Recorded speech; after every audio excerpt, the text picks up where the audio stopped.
This is Histories and Mysteries Uncovered. I'm Ashley. And I'm Jessica. And on this week's episode, Ashley is going to be talking about Hotel Del Salto, and I will be talking about Genghis Khan, which may be two parts, but I don't know yet. We'll see when we get there. I would also like to apologize. I think my voice sounds more nasally than usual. I am getting sick. My children are sick, and they finally gave it to me. Nice.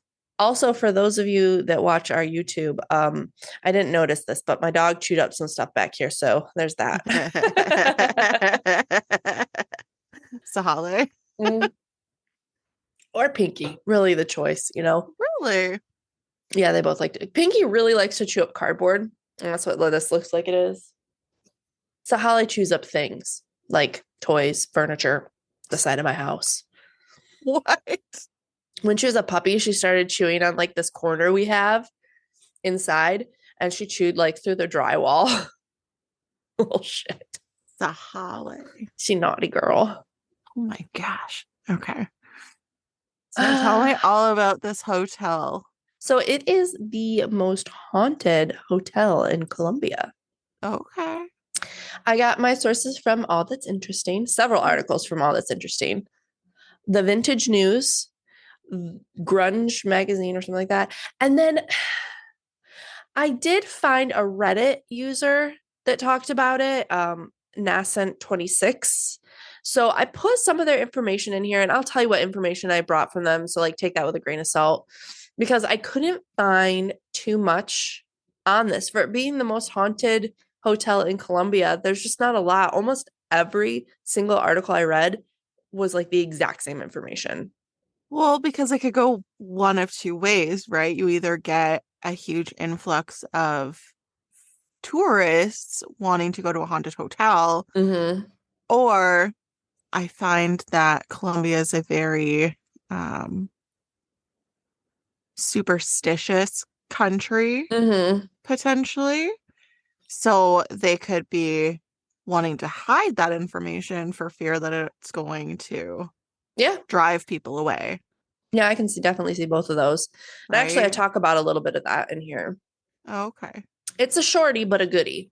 Woo, my favorite. All right. So in 1923, affluent architect Carlos Arturo Tapias built a mansion that he called the Mansion of I just looked up how to say this. Tequendama Falls. Tequendama Falls. That's right. So in Michigan, we have a waterfall in our upper peninsula called the Tequamanon Falls. And it's very similar to this, but they pronounce it Tequendama. So if I say Tequendama, it's because I'm going with Tequamanon Falls, but it's Tequendama. So okay. And it noted. It was named that because it overlooks the Tequendama Falls in Bogota, Colombia. It was luxurious, to say the least. It was built in French design with high window panes. I saw a couple of sources that said it was a representation of elegance and sophistication of the elite class of the 1920s. How did you say that city's name? Bogota? You said Bogota. Did I? Yeah. Oh, Bogota. Okay. Not Bogota. I'd have to take a second there. Bogota. Their capital. Not Bogota. During one of the mansion's lavish parties, a socialite was brutally murdered in one of the rooms, spraying her blood everywhere. The guest who murdered her was said to hear voices from the hotel telling him to do so. Whoa. And that's it. That's the only information I could find on it. I was so mad. I wanted to hear more about this. Like, who was she? Who was the murderer? What happened? But no, that's literally all I could find. What year was it? In the 1920s. So between 1920 and 1928. Okay. So I wish I knew more, but I do not. By 1928, an extension that had been built made the mansion perfect for use of a hotel for the rich, naming it the Hotel del Salto. It became the go-to spot for anyone rich enough to afford a night's stay. One of its famous guests was Charles Lindbergh. He stayed there. Throughout the years, the hotel flourished. It saw wow, okay, I didn't realize this, but I just jump right into this. So I didn't realize it was like I thought I was going to eat. No. Throughout the years, as the hotel flourished, it saw several people leap to their death over the Oh edge of the gosh. hotel. I just get right in Oh, there. no sagui. Nope. So it's thought that the indigenous people, Muisca, cursed the land after they used it to escape from the Spanish conquistadors. Rather than be under the slavery of the conquistadors, the Muisca Musica, Musca.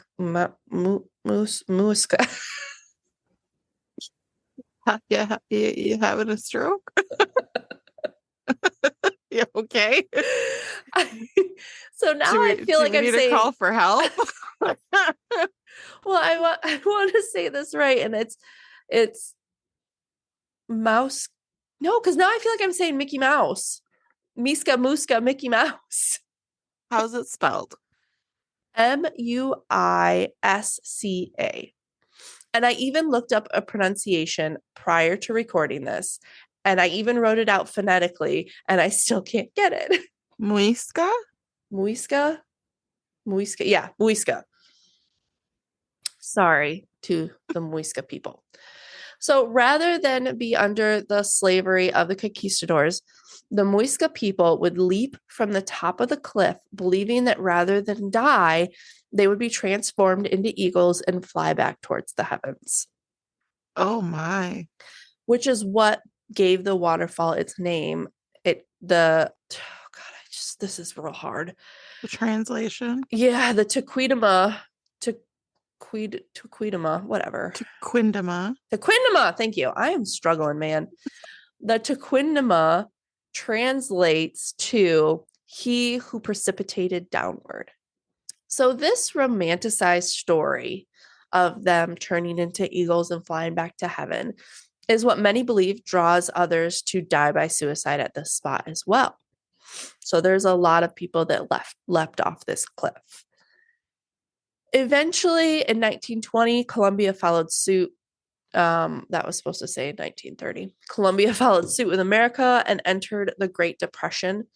This, coupled with the fact that factories and farms were dumping waste into the river, causing the waterfall to turn brown and just smell really bad, made it so that the hotel didn't really do well anymore.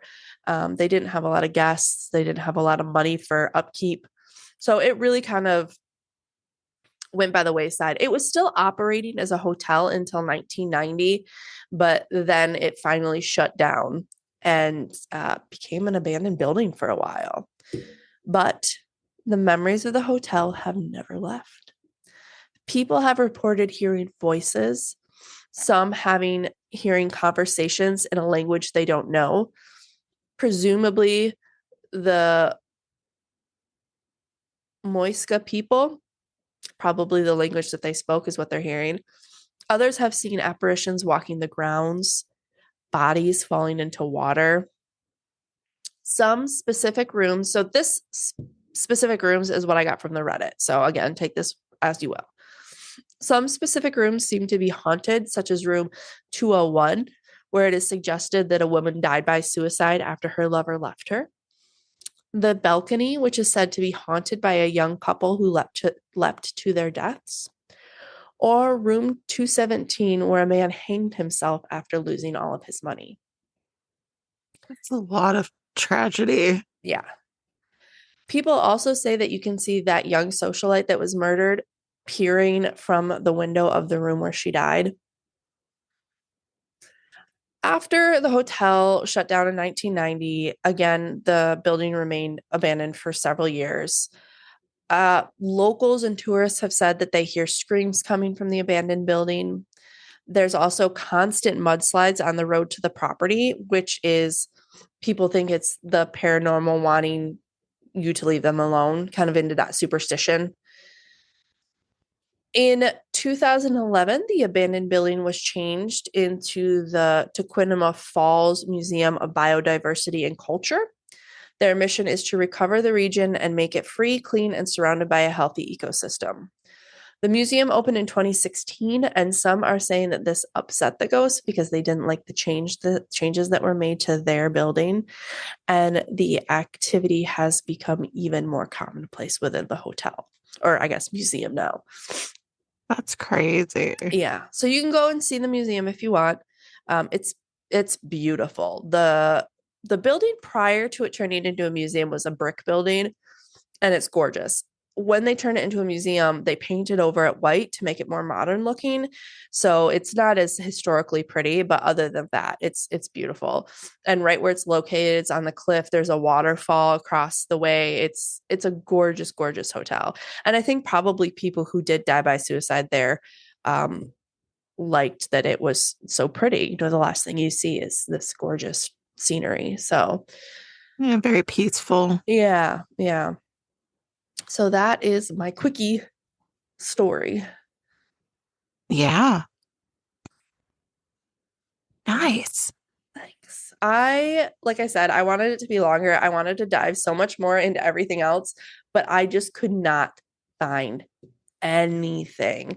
And I was like too far into it, and I was like, well, this is going to be so short, but it's pretty interesting, I think. It is very interesting. It's always cool to hear. And it's kind of an interesting contrast and imagery to put in your head that, they saw that beautiful waterfall and they found some peace in that, hopefully. Yeah, hopefully. Yeah. But okay. Sorry. I'm thinking about my story. Okay. I'm a little stressed about it. Why? Well, because it's I'm just it's such an old story, Yeah. like from the 1100s. Yeah. So sources are a little bit not contradictory, but it was hard to kind of piece it all together. Gotcha. And hopefully it makes sense. I'm sure it will be great. And I struggle with if I was even going to apologize, but I'm going to apologize because I don't know how to pronounce any of these names. I wasn't even going to begin to try because they are so old. I don't think that it would have worked. Yeah. Well, I'm sure you'll do better than my mini stroke moment I had. So, because, okay, here's where I got stuck on. If you have children and you watch Mickey Mouse Clubhouse, the magic words to get into the clubhouse are Miska, Muska, Mickey Mouse. So I was wanting to say Muska, but I was like, that's not right. And I couldn't get my brain off of Muska. That's fair. We don't watch that, so like that's fair. Gotcha. Yeah. Okay, so I'm just gonna dive into it. Do it. And hopefully we all like it. It's very history heavy. Okay. But I found it really interesting because I didn't honestly know a lot about him. I don't know a lot about him other than he is like a warrior, kind of, I think, a jerk, right? Yeah. Okay. Yeah. That's about all I know. Yeah. Whereabouts are we? Huh?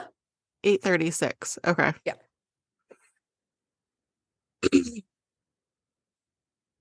Though the world knows him as Genghis Khan or Chinggis Khan, the infamous Mongol ruler's real name was Temujin. Temujin? Yeah. Sorry, I muted myself because I was coughing and then I tried to unmute myself. So that's why my reaction was so slow. Or Temujin. I can see why he changed it to Genghis Khan. That's way cooler sounding. Yeah. Good old Timmy back there. Timu. Look the Timmy. website. Timu. Timu. I got some great Halloween things off of Timu. I can laugh at him now because he's dead. Yeah. So it's fine. And he's a jerk, right? We He's can a laugh jerk. at jerks. Yeah. Yeah. He was baptized in honor of a Tatar chieftain that his father had conquered when he was born in Mongolia circa 1162. And the sources kind of differed, so they kind of just met in the middle at 1162 as being his birth year. Can we meet in So, the middle with my year and give me a couple years off? no. He shared similar potential and was derived from Kabul Khan, who had briefly united Mongolia against China in the early 1100s. A blood clot in his hand at birth was thought by local legend to foretell his future leadership. How? I don't know why. I don't know. I don't know how a blood clot makes you think that he is going to be a great leader. Yeah, that's interesting. I wonder how they got there. Who knows? I don't know. I don't know. Who knows? We'll let them do their own thing. He is also believed to be of divine descent, when his first ancestor being a gray wolf or born with destiny from heaven to be high. Wait, that was wrong. I was born to be high too. Oh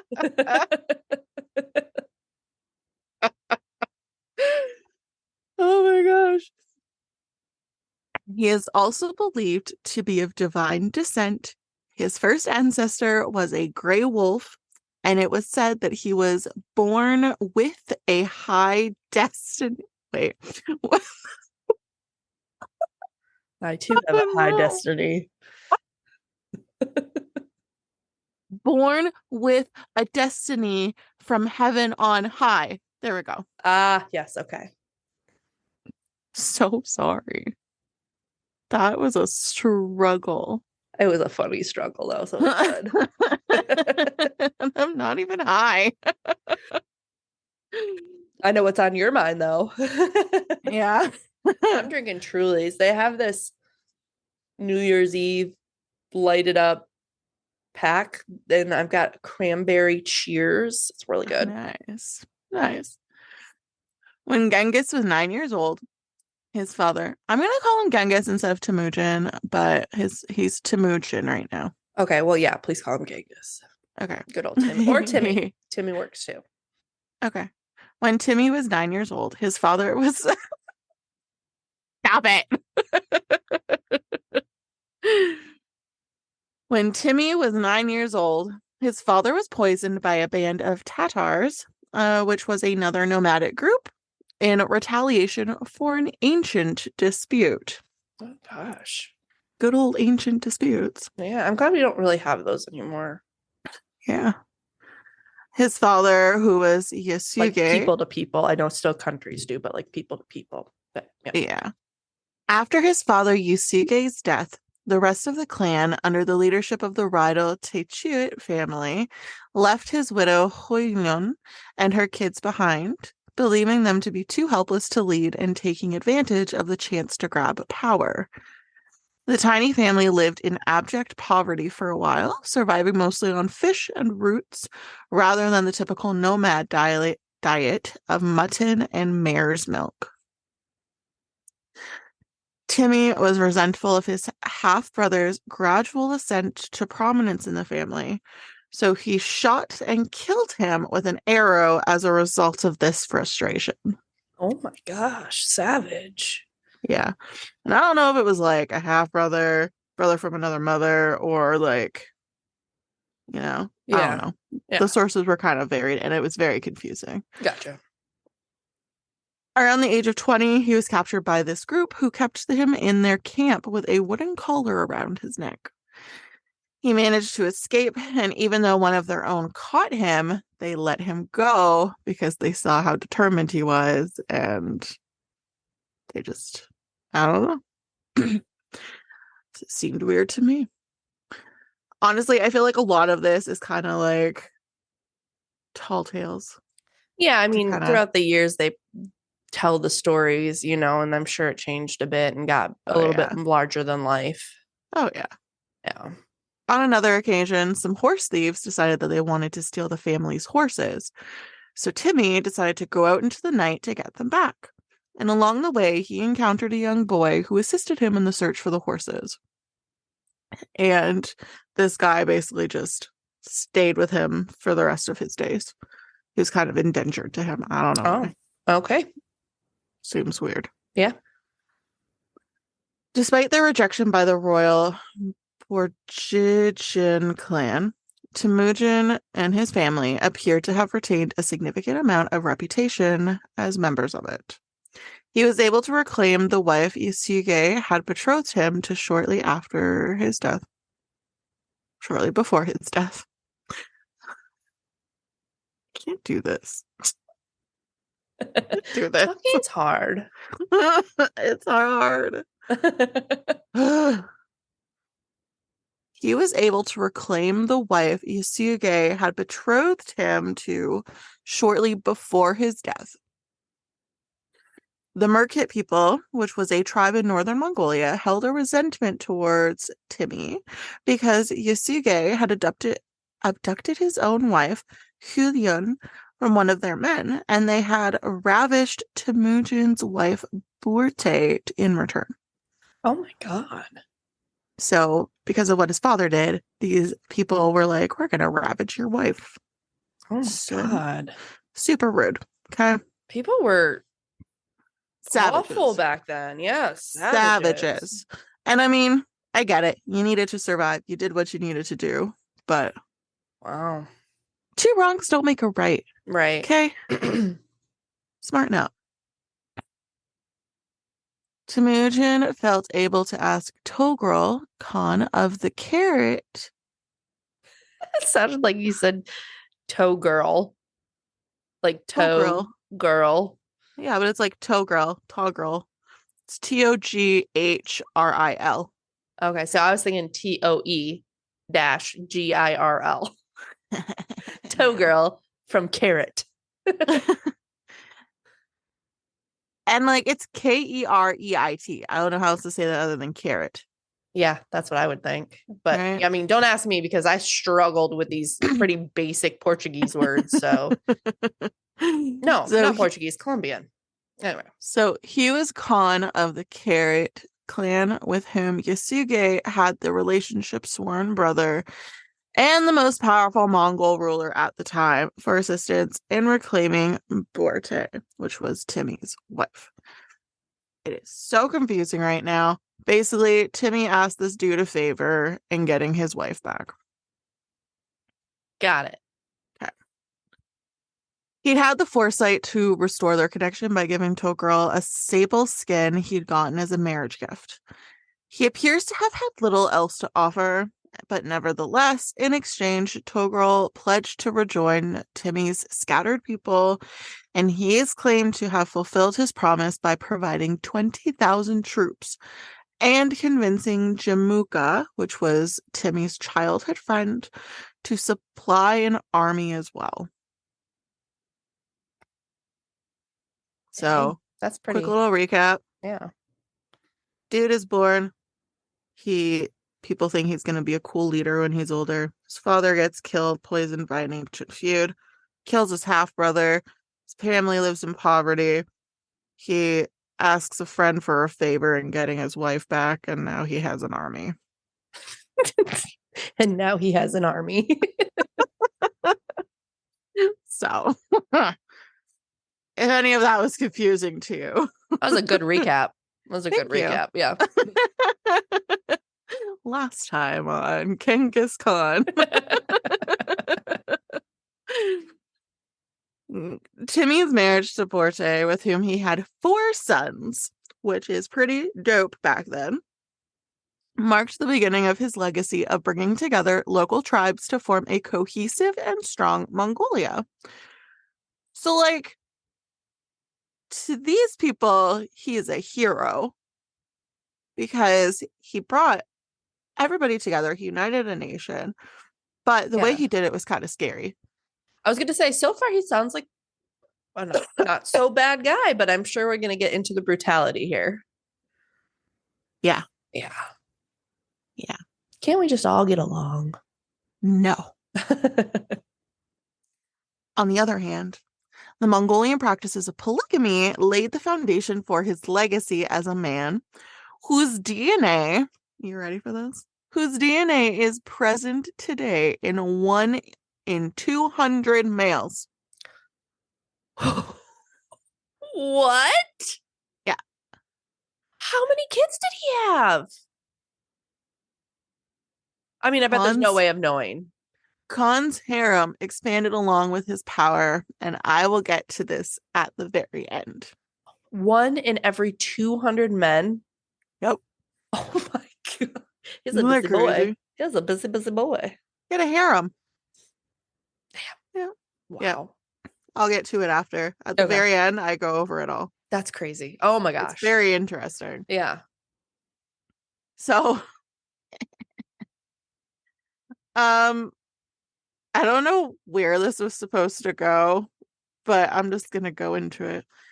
He cooked people alive. What? So he would cook like the chiefs alive of these places that he was trying to conquer. And he would slaughter every male who was taller than 3 feet.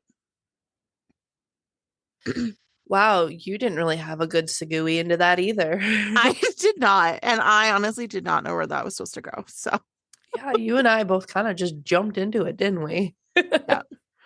Because the children may be expected to grow up unaware of their true identity and to become devoted Mongol followers. Yeah, I mean, I don't know if they would after they see what you did, but maybe. Well, if they're young enough, they're less than 3 feet tall. They're not very old. They're not going to be, not going to have a great memory, right? So it's a way of because I think Oliver's like 2 feet something. So yeah, exactly. So it's a good way to make sure that people grow up to know you and your rules only. Wow. Yeah. So we segued really well into him not being a great guy. Yeah, that was real quick. Quick. When the curate's alliance with Togrul finally fell apart and Timmy had to remove this impediment to his supremacy. He dispersed the Carrot people among the Mongols as servants and troops.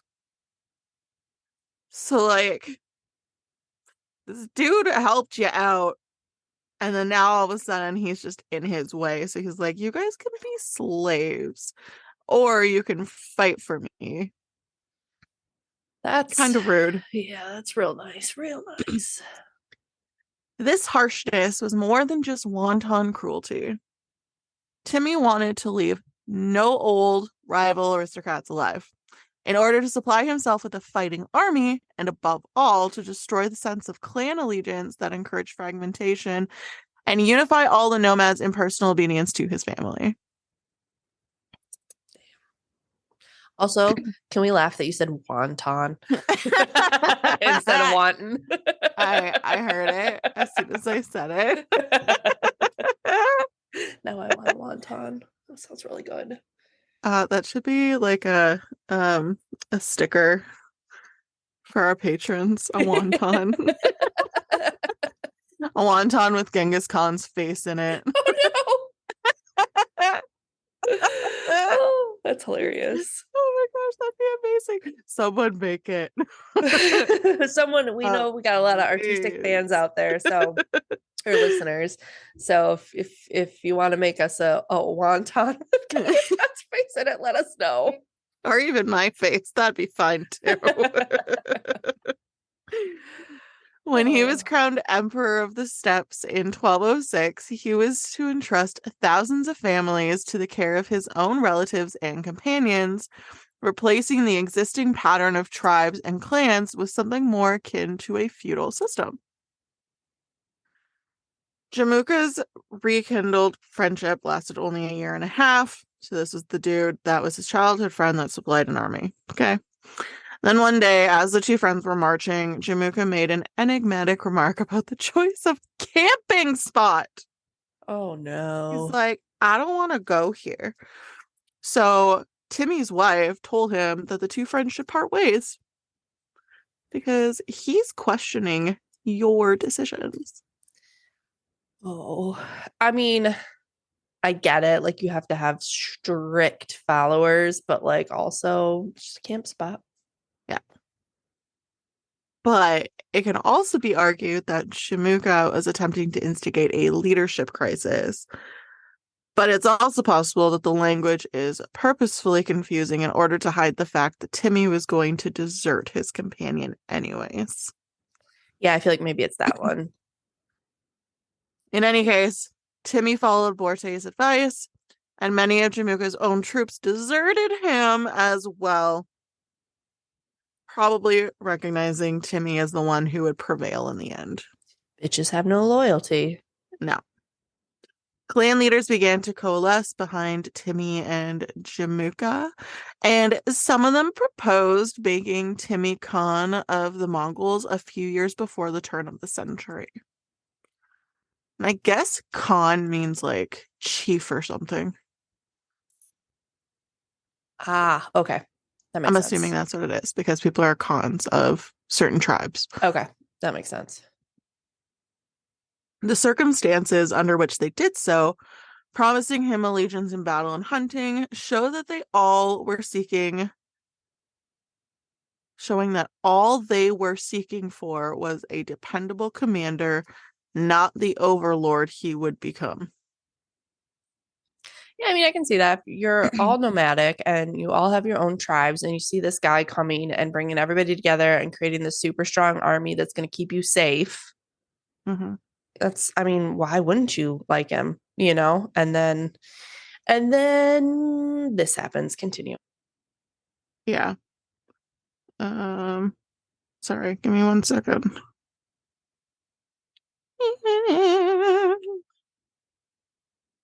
Yeah. Sorry. Sorry. Sorry. Sorry. Sorry. In addition to using spies throughout Northeast Asia, Northwest. It's a new direction. Where do you think it is? Nobody knows. Could be this Figure way, it could out be that yourself. way. It's the directionally challenged direction, okay? In addition to using spies throughout Northeast Asia, Genghis Khan also gave his soldiers orders to carry bow with arrows, shields, daggers, and lassos, and he used flag and smoke signals to plan ambushes. His 80,000 man army ruled over eastern and central Mongolia by 1206. Wow, that's a huge army. Isn't that crazy? Yeah. Yeah. His cavalrymen acquired the skill of hand-free horsemanship, which enabled them to launch javelins while galloping and use lances with hooks to pull people off horses at the same time. Okay. I mean, it's good ideas. I just hate them. But like insane skill. Like holy Yeah. crap. Yeah. Genghis Khan, sometimes known as the universal ruler, was formally proclaimed the supreme god of his people in 1207 after he routed all opposing Mongol tribes.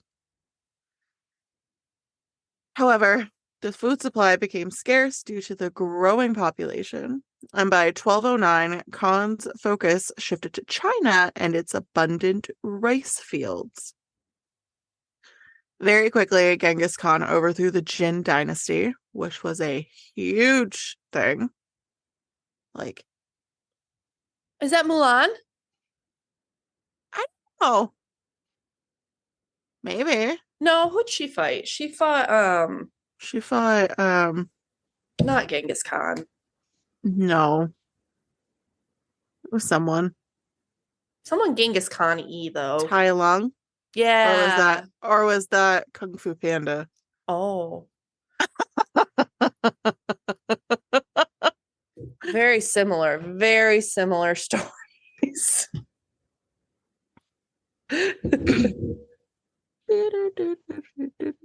Ashley's looking up the information. If my computer will work with me here. Who did Mulan fight? The nomadic Rurin. Oh, okay. Uh, around the Tang Dynasty, 620 AD. Oh, so like 600 years before this. Yeah. Okay, never mind. Crazy. Okay, let's move on. So, yeah, he overthrew the Jin dynasty, which was a huge dynasty at the time, after subduing the empire in northwest China known as Western Xia. However, he had to fight for their rice fields for almost 20 years before winning. Oh my This man did gosh. not give up. I would have given up after like a year and a half. I'd be like, all right, I'm like, you know what? I would have given up after Right? a couple days. I'd have been like, I'm out of here. This is not worth it. Right? He was desperate to take on the Khwarezm dynasty in the Middle East by 1219. Its leader had returned the severed head after killing one of his envoys. So he was pissed. He was bad. He's like, you don't kill my bro. Yeah, I could see where that would make him a bit mad. Yeah, the Jin dynasty and the subjugated Western Xia declined to assist Khan in defeating the Khwarezm and instead formed an alliance against him. Oh, loser. Without them, Genghis Khan continued his advance and used 200,000 troops to wage a vicious, three-pronged attack against the Middle Eastern dynasty. In every city he destroyed, he heaped men, women, and children's skulls atop mounds. But after defeating them in 1221, he focused all of his energy on the Western Xians who had disobeyed him. Uh-oh. Uh-oh. And I don't know if I get into it, but and it's not funny. I don't know why I'm laughing, but he would make people think that he was going in peacefully, and then he'd just go balls to the walls.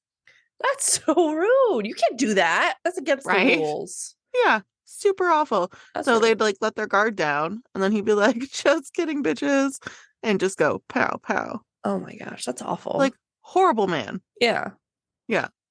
Horrible psychological warfare.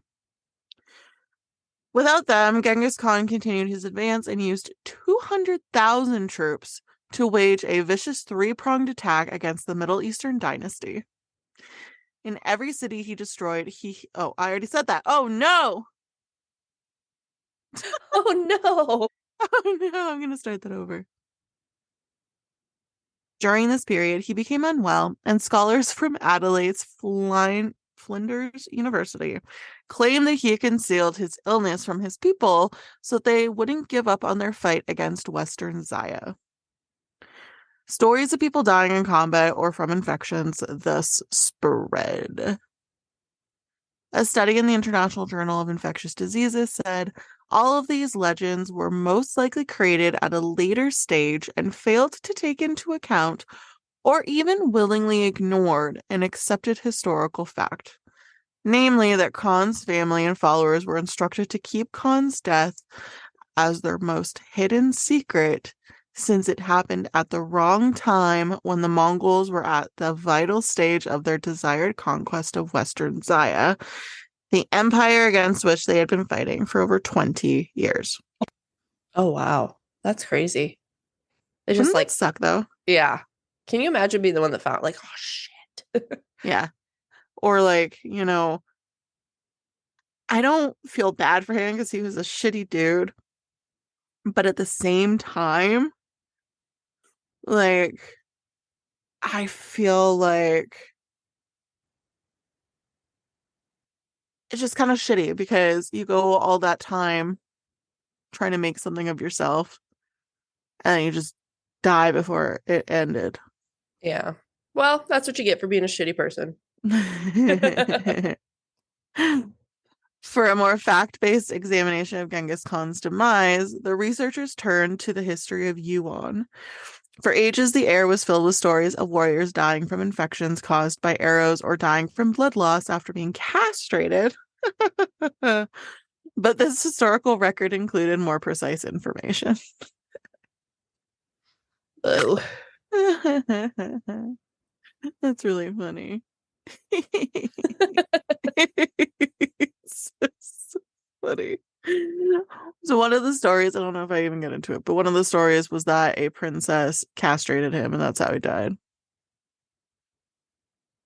So that'd be really funny. Well, don't castrate yourselves, gentlemen. No, she castrated him. Well, I mean, don't don't get castrated. Okay, that's more Yeah, believable. like yeah, don't do it. That's what I'm saying.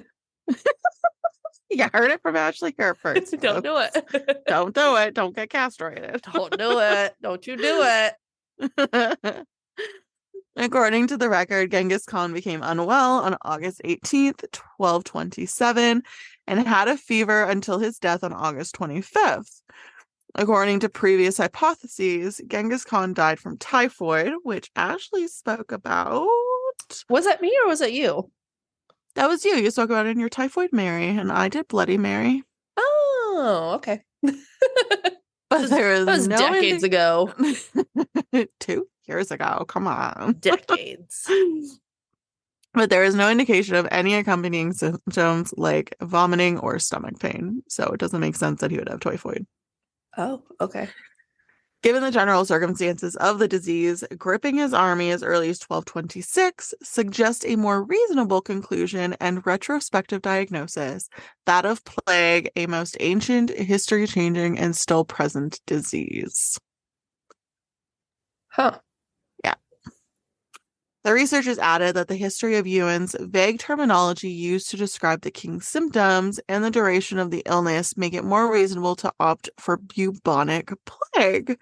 Oh, interesting. Which I think you also spoke about. I did. Why am I such a weirdo?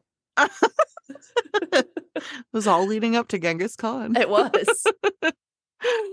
Remarkably, it took nearly a millennium to arrive at this particular diagnosis.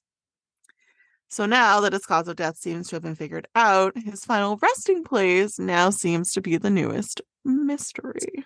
Ooh. The Mongol Empire covered what is now North Korea, Eastern Europe, Central Russia, and Iran at the time of Genghis Khan's death.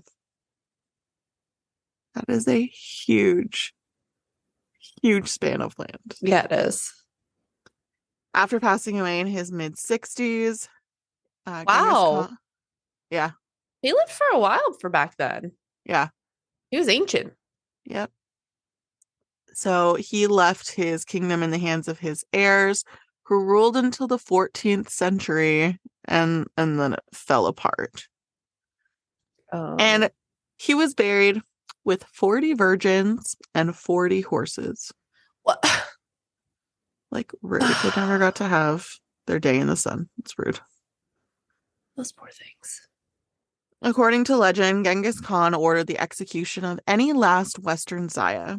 He was buried with his troops, who killed everyone who tried to follow their caravan as they made their way to Karakorum, the Mongol capital.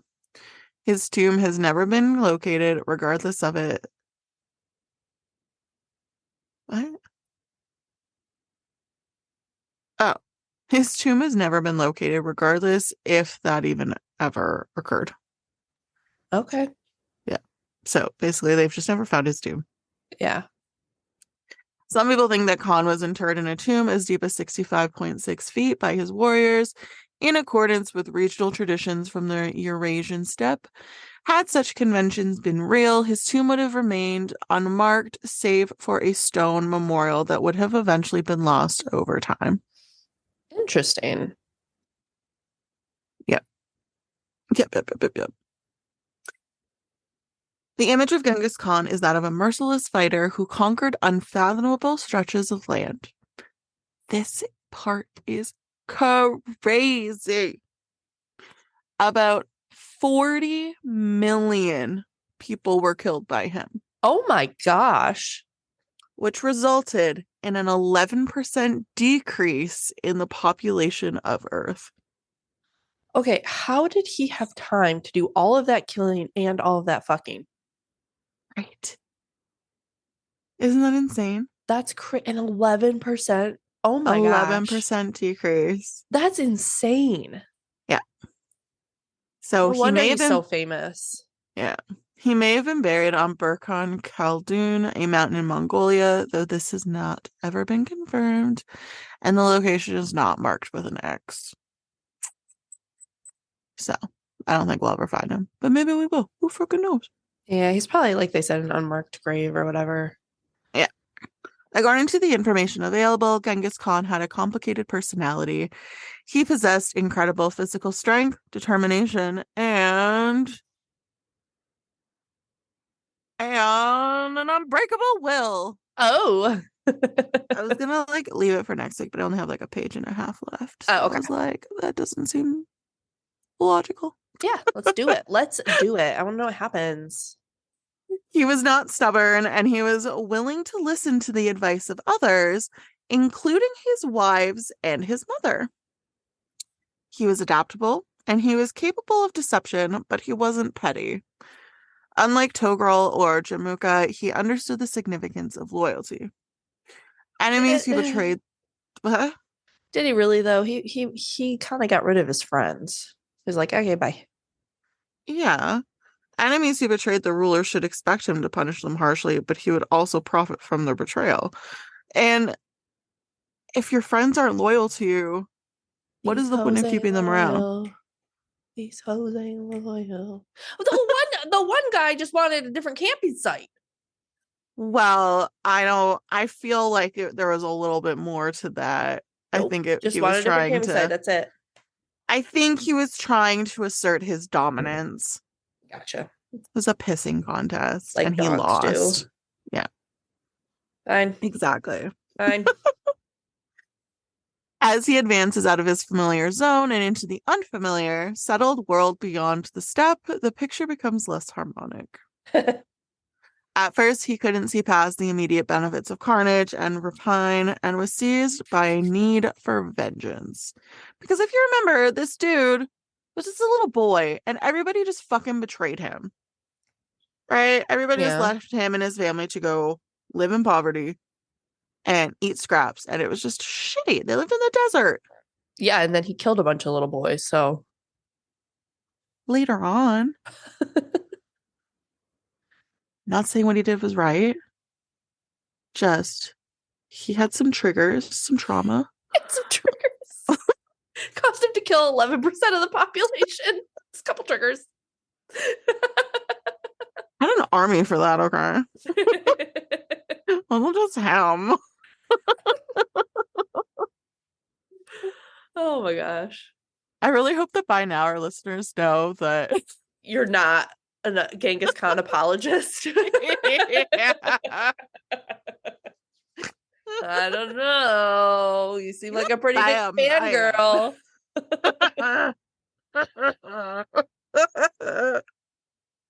Next week, we're going to see a Genghis Khan poster behind you instead of Brendan Fraser. No, because in the third movie, he went and killed a Chinese mummy. Oh, he did? Yeah. Oh. It was Jet Li. Oh. Yeah. It was not a great movie. No. They replaced Rachel Weisz. I remember which was the Scorpion King one. That was real bad. That was real bad. That was CGI was horrible. See, I love the second movie, but yes, the CGI was terrible. I didn't hate the Scorpion King movie, though. I think I liked it, but it's been a while since I've seen it. It's been a long time. Yeah. It's probably not great now, but probably it was go back pretty and watch good it and be back then. Awful. Yeah. There's no match to the first one, though. That was amazing. That one was just magic. Chef's kiss. Yeah. Throughout his life, however, he was able to attract the loyalty of men prepared to serve him, both other nomads and civilized men from the settled world. What? I said nomads. The wonton nomads. Tell you're from Canada. Starting to sound like Kyle. Doesn't have an accent. Oh my God, Jessica. My friend said you were crazy. Which friend? I'm gonna beat her up. I love her. He has a very Canadian accent. Josie is my you, but she's here, so He was eating a boot the other day looking at the cooler. That's what he does sounds not like. sound like that. Sound like that. Oh gosh, go away. Podcast over. Podcast over. We're done. His celebrity may even induce the elderly Deos sage Chang Chun to travel the length of Asia to discuss religious problems. Above all, he was adaptive, a man who could learn. Like, this man was kind of smart. Yeah. Horrible. I like that he listened to women. That's cool. Yeah. That's Yeah, you don't dope. find that in a lot of old male leaders. No. His military victories were based on organization, discipline, mobility, and ruthlessness of purpose. Massacres of conquered populations and the ensuing dread were weapons he frequently employed. This is where I get into it. His tactic of asking cities to surrender and arranging the methodical death of those who refused has been described as psychological warfare. Nevertheless, although it was certainly policy to undermine resistance by instilling panic, massacre was utilized for its own sake. So, people were just trying to stand their ground. Yeah. Yeah, I can see that. Now,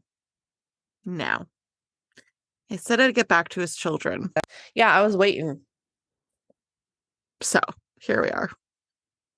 So, basically, Genghis Khan was a piece of shit douchebag man who killed a bunch of people, but he also united a bunch of people, so kind of take that with a grain of salt. And then he also had sex with a lot of women and made a lot of babies. Okay? We're all on the same page? Yep, we're there. Do we have questions so far? Jessica fangirls over him. That's it. Ew. Not. I do not. So, his children. Although historians have long known that he had multiple marriages and a limitless number of concubines, the startling specifics were finally revealed in a 2003 study. One question weighed heavily on the minds of the multinational team of scientists that penned the 2003 genomic study. Yes. How many people are related to Genghis Khan? Okay. They investigated 5,000 blood samples gathered from over 40 groups living in areas inside and close to the Mongol kingdom over a 10-year period in order to find out. 10 years this study took. It doesn't seem like a huge population that they picked from. Well, we'll see. Okay. Traces of his heritage could only be found in one population outside of the ancient boundaries of his empire, the Hazaras, which was a ethnic group speaking Persian who lived in Afghanistan and Pakistan. So a lot of these samples were from within that area, and then outside of that area, it was just this one group. Not they only found traces in this one group. Gotcha. There was only one group outside of that boundary. The Hazarats gave us our first clue to the connection with Genghis Khan, said Spencer Wells, a geneticist and co-author of the study. They have a long oral tradition that says they're his direct descendants. Wells focused on the blood sample's Y chromosome, as it was always passed down from father to son and does not undergo the normal recombination that other portions of the human genome do. It usually remains unaltered. So while they do happen occasionally, random mutations serve to identify each distinct branch of ancestry. He said, We have identified a Y chromosomal lineage with several unusual factors. It was found in 16 populations throughout a large region of Asia, stretching from the Pacific to the Caspian Sea, and was present at a high frequency. 8% of the men in this region carry it, and it thus makes up 0.5% of the world total. That's crazy. Which is crazy. 1 in 200 men alive today are descended from Khan, who discovered a specific pedigree dating back 1,000 years that belonged to the man himself. Wow. It is estimated by some experts that he impregnated over 1,000 women throughout his reign. Oh my God. That man was fertile. Yeah. The geneticists also noted a correlation between Khan's territory expansion and the dissemination of his seed. The historically documented events accompanying the establishment of the Mongol Empire would have contributed directly to the spread of this lineage. While tracking Genghis Khan's progeny has become a scholarly endeavor in the 21st century, the number of offspring he personally fathered remains unknown. After all, only his first 4 sons with Buarte were ever properly recognized. Jochi fathered at least 16 offspring, so Jochi is his son. So that child fathered at least 16 children, whereas Chagatai fathered 15. So that's a lot. That's so many people. This is a clear example that culture plays a very big role in patterns of genetic variation and diversity in human populations. It's the first documented case when human culture has caused a single genetic lineage to increase to such an enormous extent in just a few hundred years. Ultimately, passionate historians and scientists are still debating the exact number of people who can trace their ancestry to Genghis Khan, and the solution is still somewhat unknown because it could only be solved definitively by finding his grave and removing his genetic material. Yeah. Which probably never find. Yeah. So that is my long, convoluted, chaotic story. No, that was great. I looked up a picture of Genghis Khan because I was like, I don't really know what he looks like. This picture they have of him, it was painted in 1278. He just looks like a nice old grandpa. This looks like a really nice old man. I know. But he's savage. Yeah. Also, I got my sources from All That's Interesting in Britannica. Oh. And I'm really sorry if that was like very winded. No, it was convoluted. Really good. No, it wasn't. Very hard to piece it together. Your recaps helped a lot. Oh, thank you. Yeah, those were good. They helped me too. So, helped me out a lot. Well, I'm glad you carried this episode for us this week. Oh, yeah, it's cool. Mine was like happy. 5 minutes, but I have jokes. Oh, you got a joke pack right there? What's it say? So it's dad jokes.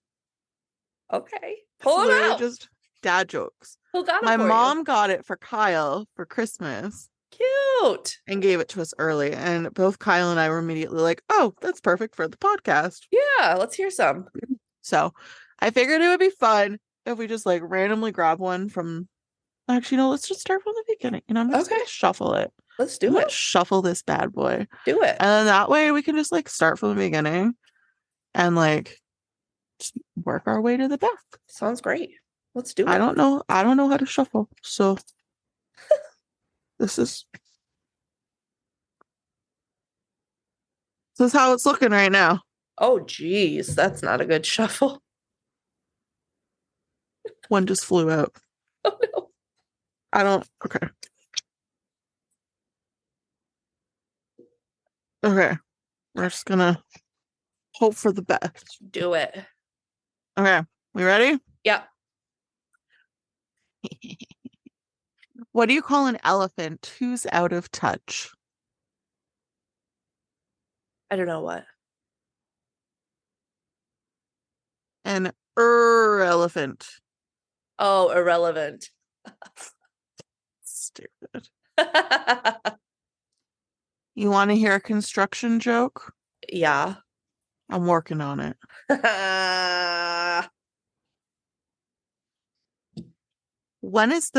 This one's super easy. Okay. When is the best time to go to the dentist? At 2:30. Yeah. Anytime I book a patient at 2:30, I'm like, I chuckle to myself. That's hilarious. I love that.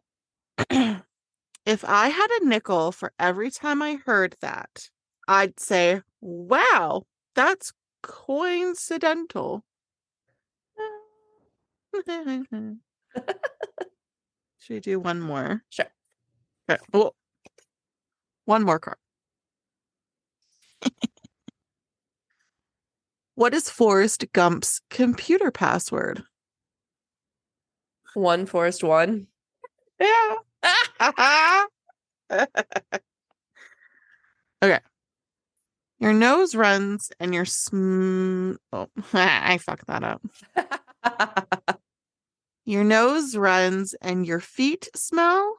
Seems like you were built upside down.